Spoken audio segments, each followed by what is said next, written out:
एक बार महाराज युधिष्ठिर ने राजसूय यज्ञ किया। उस समय यज्ञ मंडप का निर्माण सुंदर तो था ही, अद्भुत भी था। वह यज्ञ मंडप इतना मनोरम था कि जल व थल की भिन्नता प्रतीत ही नहीं होती थी। जल में स्थल तथा स्थल में जल की भांति प्रतीत होती थी। बहुत सावधानी करने पर भी बहुत से व्यक्ति उस अद्भुत मंडप में धोखा खा चुके थे।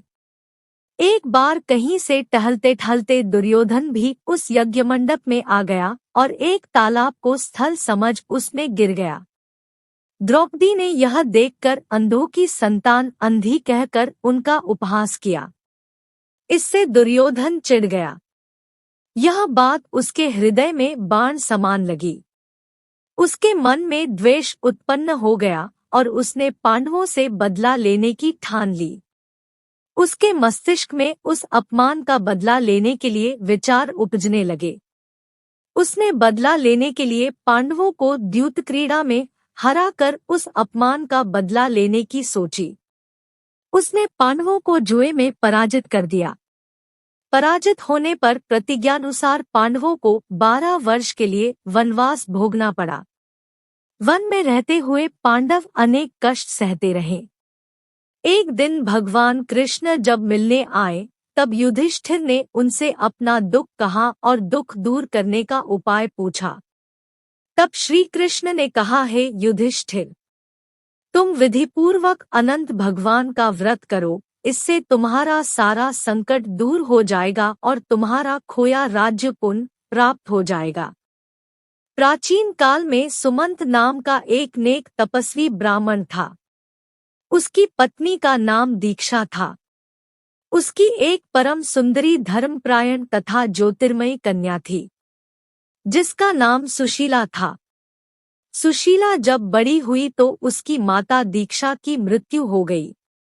पत्नी के मरने के बाद सुमंत ने कर्कशा नामक स्त्री से दूसरा विवाह कर लिया।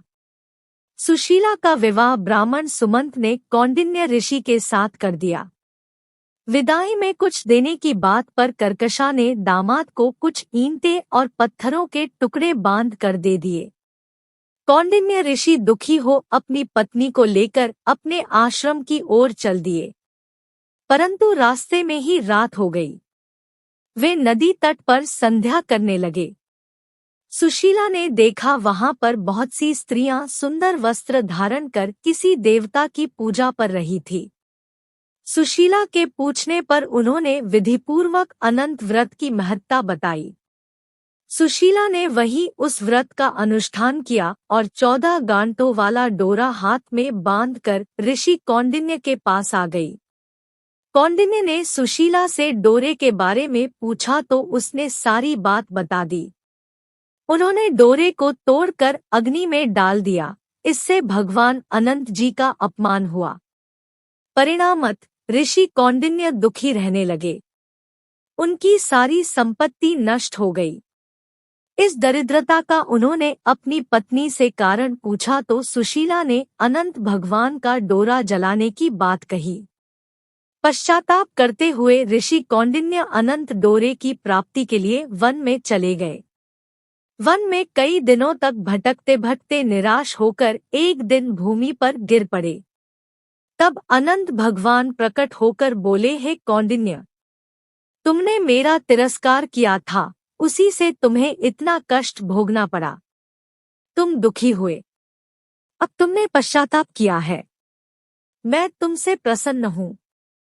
अब तुम घर जाकर विधिपूर्वक अनंत व्रत करो। 14 वर्ष पर्यंत व्रत करने से तुम्हारा दुख दूर हो जाएगा। तुम धन धान्य से संपन्न हो जाओगे। कौंडिन्य ने वैसा ही किया और उन्हें सारे क्लेशों से मुक्ति मिल गई। श्री कृष्ण की आज्ञा से युधिष्ठिर ने भी अनंत भगवान का व्रत किया, जिसके प्रभाव से पांडव महाभारत के युद्ध में विजयी हुए तथा चिरकाल तक राज्य करते रहे।